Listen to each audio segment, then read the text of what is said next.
ঈদ মোবারক। আজ বাংলাদেশি ঈদ। গতকালকে আমরা এখানে ঈদ করেছি, ইউরোপে, সৌদি আরবে, আমেরিকা, কানাডা থেকে শুরু করে এবং অস্ট্রেলিয়াতেও। শুধু তাই নয়,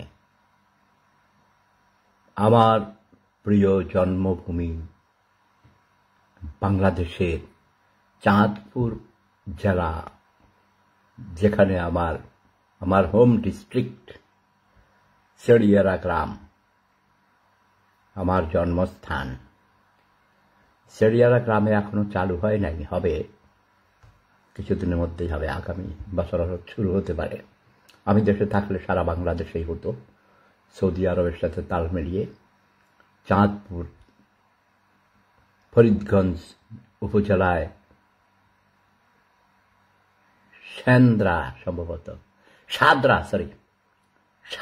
সাদরা মিজি বাড়িতে আমার খালার বাড়ি, রেজু খালাম্মার বাড়ি। এবং সেই সাদরা গ্রাম থেকেই একজন অনেক বড় ওলিয়ে কামেল, মাওলানা, ইসলামিক দার্শনিক, চিন্তাবিদ, তার নাম আমি এই মুহূর্তে ভুলে গেছি। তিনি সৌদি আরবের সাথে একই সময়ে মেনটেইন করে ঈদ উৎসব করতে শুরু করেছেন। উনি মারা গেছেন অনেক আগেই, কিন্তু তাকে যারা অনুসরণ করছেন, তার অনুসরণে বাংলাদেশে প্রতি বছরই, শুধু ফরিদগঞ্জ নয়, ফরিদগঞ্জ থেকে শুরু, সেটা এখন সারা বাংলাদেশের বিভিন্ন জেলাতে সৌদি আরবের সাথে তাল মিলিয়ে একই দিন ঈদ উৎসব পালিত হয়। আমি মনে করি এটা সবচেয়ে বেশি যুক্তিযুক্ত এবং justified. I will request the Muslims of Bangladesh and the surrounding countries like India, Pakistan, Sri Lanka, Nepal, এই অঞ্চলে যত মুসলমানরা আছেন তথা সারা পৃথিবীতে সবার উচিত হবে সৌদি আরবকে ফলো করা, একটা সেন্ট্রাল কমান্ড। তাহলে আমাদের ইউনিটি বাড়বে। মুসলমানদের জন্য অনেক কষ্ট হয়, আমার দুঃখ হয়। ইসলামিক ওয়ার্ল্ডে পৃথিবীর সবচেয়ে বেশি প্রাকৃতিক সম্পদ, একটা হিসাব করে দেখা গেছে, more than 75 to 80% মিনারেলস, প্রাকৃতিক সম্পদের মধ্যে ধরেন সোনা, হীরা, তারপরে আপনার খনিজ পদার্থের মধ্যে আরও আছে গ্যাস, তেল। বেশিরভাগের রিজার্ভ হল মোর দেন 75 to 80%, ধরেন 80% হলো ইসলামিক ওয়ার্ল্ডে, মুসলিম জগতে। অথচ মুসলমানরা সারা পৃথিবীতে ওই যাদের দেশে এসব নেই, আমাদের সম্পদগুলো নিয়ে ইউরেনিয়াম, আরও অনেক মূল্যবান ধাতু, সেগুলো তারা নিয়ে যায় মুসলমানদেরকে ধোঁকা দিয়ে, বোকা বানিয়ে, তাদের সম্পদ আত্মসাৎ করে, আমাদের সম্পদ আত্মসাৎ করে আমাদেরকে গোলাম বানিয়ে রেখেছে। কোনো কোনো বড় কোম্পানির দেখেন সিইও, চিফ এক্সিকিউটিভ অফিসার, কোনো একজন ভিন্ন ধর্মাবলম্বী, মানে মুসলমান না, তার আন্ডারে যারা নাইট গার্ড, পিউন, দারোয়ান, চৌকিদার, এরা হলো সব মুসলমান। ছোটবেলায় আমি দেখেছি, যেই সব স্কুলে আমি লেখাপড়া করেছি, Hajiganj high school, Suchipara high school. Suchipara high স্কুলের হেডমাস্টার ছিলেন প্রতিষ্ঠাতা হেডমাস্টার, আমার অত্যন্ত প্রিয় শিক্ষক, যাকে মহান মুক্তিযুদ্ধের সময়ে ভুল করে, তিনি চেয়ারম্যানও ছিলেন, চক্রান্তকারীরা তাকে হত্যা করিয়েছে। But he was one of the founders of Bangladesh Awami League. বঙ্গবন্ধুর অত্যন্ত ঘনিষ্ঠ ছিলেন। মিজান চৌধুরী সাহেব আমাদের সূচিপাড়া স্কুলে প্রায় যেতেন, আবুল বাশার স্যারের কাছে। তারা ঘনিষ্ঠ বন্ধু ছিলেন, অথচ তাকে মেরেছে একটা ফ্যামিলি। আমি নাম বলতে কোনো ভয় নেই, লজ্জাও নেই, অনেকেই জানেন, ভয়ে বলেন না। সেটারও আমাদের পাশের গ্রাম হাড়ের পাড়া পাটোয়ারি বাড়ির হামিদ পাটোয়ারি নামে একটা দুর্ধর্ষ ডাকাত ছিল, জলদস্যুর মতো। সে তার অনেক লাঠিয়াল বাহিনী ছিল, তার কয়েকটা ছেলে ছিল, ওরা খুব লম্বা লম্বা হয়তো ছিল, দীর্ঘদেহী, এবং তারা চাকরি করত ওই যে আপনার তহসিলদার হিসেবে। দুই ভাই তহসিলদার ছিল। সাত্তার পাটোয়ারি, তার লাইসেন্স করা বন্দুক ছিল। এক রিফিউজি মহিলা, মানে 1947 সালে দেশ ভাগের সময়, ভারত ভাগের সময় কিছু রিফিউজি জায়গা জমি এজ বদল বলা হইত। ভারতে তাদের জায়গা জমি ছিল, আর বাংলাদেশ এখানকার হিন্দুদের সাথে এক্সচেঞ্জ করা হতো। এরকম অনেক বড় সুন্দর বাড়ি। সে রিফিউজি মহিলার, সে বিধবা ছিল, তার 3টা ছেলে ছিল। তারা লেখাপড়া তেমন করে নাই, কাজ কামলা দিত, জায়গা জমিন ছিল, এগুলো দেখত। আর এই সাত্তার পাটোয়ারি, সায়েদ পাটোয়ারি, 2 ভাই ছিল তোমার তহসিলদাররা ঘুষ খাইত টাকা, অনেক লক্ষ লক্ষ কোটি কোটি টাকার মালিক, তারা অনেক সম্পদের মালিক। এরা বাশার স্যারকে, তাদের সাথে জায়গা জমিন নিয়ে মামলা ছিল। অথচ বাশার স্যার বাশার স্যারের শ্বশুর বাড়ির লোক, চাচা শ্বশুর হতেন হামিদ পাটোয়ারি। বাশার স্যারকে মুক্তিযোদ্ধা কমান্ডার PM কলিমুল্লাহকে দিয়ে হত্যা করিয়েছে। কমরেড BM কলিমুল্লাহ নিজের হাতে গুলি করেছে। অথচ কমরেড BM কলিমুল্লাহর ক্লাসমেট ছিল, বন্ধু ছিল বাশার স্যার। ঢাকা বিশ্ববিদ্যালয়ে তারা ল পড়তেন একসাথে। আগে কলকাতাতে লেখাপড়া করেছেন। বাশার স্যার কলকাতাতে পড়েছেন, ইসলামিয়া কলেজ, যেখানে বঙ্গবন্ধু পড়েছেন। আরও আমাদের অঞ্চলের অনেক তৎকালীন জমিদারদের ছেলেরা লেখাপড়া করতে যেত কলকাতায়। আর কমরেড BM কলিমুল্লাহ মূলত বিকম পাস করেছেন করাচি ইউনিভার্সিটি থেকে। তিনিও এক জমিদারের সন্তান ছিলেন, ভূঁইয়া মোহাম্মদ কলিমুল্লাহ। আমার কমরেড সম্পর্কে আমার নানা ভাই হতেন, যার হাতে আমার রাজনীতির হাতে খড়ি ছোটবেলা থেকেই। তো যাই হোক, কমরেড BM কলিমুল্লাহকে ভুলভাল বুঝিয়ে, আর কমরেড কলিমুল্লাহর আত্মীয় হতেন সেই হামিদ পাটোয়ারি, সে সুবাদে তাকে ভুল ইনফরমেশন দিয়ে আমার প্রিয় শিক্ষক আবুল বাশার স্যারকে, যার স্কুলে আমি 6-7 পড়েছিলাম, পরে আবার SSC পরীক্ষা দিয়েছি আমি সেই স্কুল থেকেই, সুচিপাড়া হাই স্কুল থেকে। এই যে রাজনীতির নোংরামি বাংলাদেশে চলে আসছে,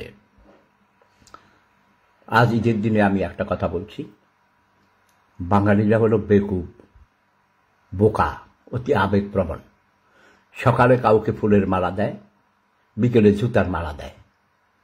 এই অতি আবেগ প্রবণতার কারণেই বারবার ধোঁকা খেয়েছে বাঙালি, আশাহত হয়েছে, আশাভঙ্গ ঘটেছে। কালকে ঈদ উপলক্ষে, ঈদের আগের দিন, ডক্টর মোহাম্মদ ইউনূস সাহেব জাতিকে একটা মিথ্যা আশ্বাস দিয়েছেন। মিথ্যা, কারণ সে প্রতারক। তার ব্যক্তি জীবনে তার প্রতারণার ইতিহাস অনেক ভারী, তার প্রতারণার ঝুড়ি বোঝাই হয়ে আছে। আজ ঈদের দিন আমি আপনাদের বেশি বিরক্ত করব না, শুধু এটাই বলবো, সে এপ্রিল ফুল আপনারা শুনেছেন। মানুষকে বোকা বানানোর মাস হলো এপ্রিল মাস, 1 এপ্রিল। সে আপনাদের ধোঁকা দিয়েছে। আগামী বছর কোনো নির্বাচন হবে না। তাকে যারা বসিয়েছেন তার সাথে তাদের চুক্তি হয়েছে, শেখ হাসিনার যে পূর্ণ মেয়াদকাল পূর্ণ হবে যখন 29 সালের ডিসেম্বর আর সামথিং, সেই পুরা মেয়াদকাল তিনি পূর্ণ করবেন। তিনি ক্ষমতালিপ্সু, ব্যক্তিজীবনেও লোভী, চরিত্রহীন লম্পট ধোঁকাবাজ একটা, সে কোনো মানুষের মধ্যেই পড়ে না। এই লোকটার সাথে আমি নিজে কাজ করেছি, তাকে আমি ট্রেনিং দিয়েছি হাতে কলমে স্বনির্ভর বাংলাদেশের উপরে। গ্রামীণ ব্যাংক কোনো কিছু ছিল না, এটা ছিল স্বনির্ভর গ্রাম ব্যাংক। বরিশালের কাঠালিয়াতে এগুলো আমরা প্রতিষ্ঠা করেছি মরহুম মাহবুব আলম চাষি সহ। মরহুম ডক্টর এম এ সাত্তার, মরহুম ডক্টর এম এ সাত্তার আমার শাহরাস্তি উপজেলায় তাঁর বাড়ি নাওড়া গ্রামে। আমরা একসাথে দীর্ঘদিন কাজ করেছি, জাতিসংঘ একসাথে কাজ করেছি। তিনি একজন সিনিয়র সচিব ছিলেন। এই ডক্টর সাত্তারের বাড়িতে এই মেজর রফিকের, এখন বর্তমানে যে মেজর রফিক 5 বার এমপি হয়েছিলেন, 1 নম্বর সেক্টরের কমান্ডার ছিলেন, প্রাক্তন স্বরাষ্ট্রমন্ত্রী। সেই মেজর রফিকের বাড়িতে ডক্টর সাত্তারের চাচা হতেন মেজর রফিক। ডক্টর সাত্তার সাহেব ইন্তেকাল করেছেন, মহান আল্লাহ রাব্বুল আলামিন তাকে জান্নাতবাসী করুন। তার বিদেশি স্ত্রী ছিল, আয়ারল্যান্ড, ইংল্যান্ড, ওইসব, কেউ বলেছে শুনেছি আয়ারল্যান্ডের ছিলেন বা British, I am not sure. Professor doctor Allen Sattar, তিনি ঢাকা বিশ্ববিদ্যালয়ে ইংরেজি বিভাগের অধ্যাপিকা, প্রফেসর ছিলেন।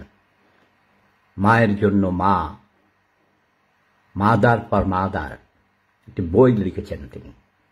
তারা স্বামী স্ত্রী বাংলাদেশে শিক্ষা ব্যবস্থা এবং নারীদের উন্নয়নের জন্য, নারীদের লেখাপড়ার জন্য অক্লান্ত পরিশ্রম করেছেন, অনেক প্রতিষ্ঠান তৈরি করে গেছেন। আজ বাংলাদেশে নারী শিক্ষা পুরুষ শিক্ষার চেয়ে বেশি। এর পেছনে ডক্টর এম এ সাত্তার এবং ডক্টর অ্যালেন সাত্তার, এই স্বামী স্ত্রী, এই প্রেমিক প্রেমিকা। ডক্টর সাত্তার প্রেম করে বিবাহ করিয়াছেন একজন বিদেশিনীকে। কাজেই ডক্টর ইউনূস এপ্রিল মাসে কোনো নির্বাচন দিবেন না, আপনারা লিখে রাখেন। তিনি 29 সালের আগে কোনো নির্বাচন দিবেন না।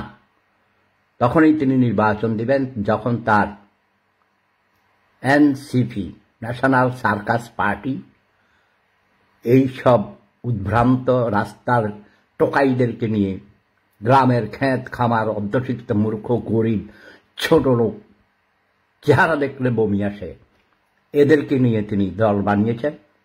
তাদেরকে ক্ষমতায় আনবেন এবং তাদের সাথে চুক্তি হয়েছে এই বুড়া বেটাকে, তার দাঁত সব কিন্তু পড়ে গেছে, এগুলো সব আলগা দাঁত।